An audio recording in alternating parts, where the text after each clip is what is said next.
Welcome back again to my channel, guys. We're here at the Aquamarine Hotel, Beach Hotel here in Papos, and we have event there, the Visayan Group of Papos, the Tawag ng Tanghalan, and the Miss Mother Earth. Yeah.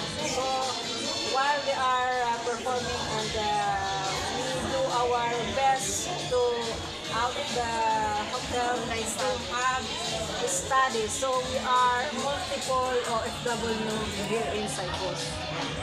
So kung gusto mo, may paraan. Kung ayaw mo, may dahilan. Ganun yun. Kaya kayo mga ka-OFW dyan, kung may paraan man, kung bigay ni Lord, gawin natin. And actually, it's a bit difficult, but if God's willing, it is will be done. Yeah. So we are here focusing the Alce, which is Alce means together with me is Ate Army Zuna.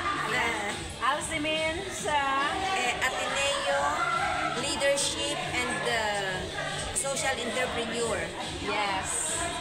Yan. Kung gusto nyo mga ang mahal po ng mag-aral sa Ateneo. Ang mahal po ng mag-aral ng mga parang business, literacy, entrepreneurship. So ito na po yung chance namin or natin na kung gusto nyo namang ma-increase yung knowledge natin kasi nga syempre sa ating mga way back nakaraang buhay na we are in a poverty ba yun? Poverty. Yan, mahirap po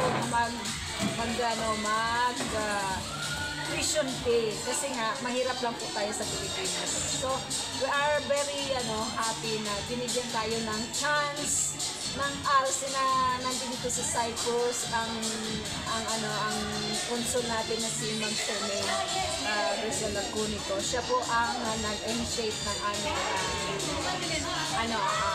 lesson. So, we don't know what happens next. Kagaya nga, hindi namin akalain na dito pala kami mag-lesson sa kasi sa hotel ng Papos, we're from Limassol and the army is from Nicosia. So, pagkatapos namin doon ng 12:30 kasi 12:30 ang start ng aming lesson. Nag-out na po kami at babalik-balik pag may 5 minutes na break, balik na lang po kami doon sa event. Although tapos na po yung mga judging namin sa Tawag ng Tanghalan kasi we are both judges sa Tawag ng Tanghalan. So, congratulations and we'll start na.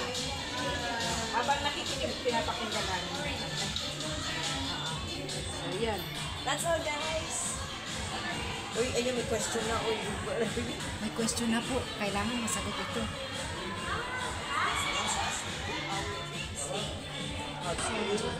Okay, ito yung topic. you go down there. Yes.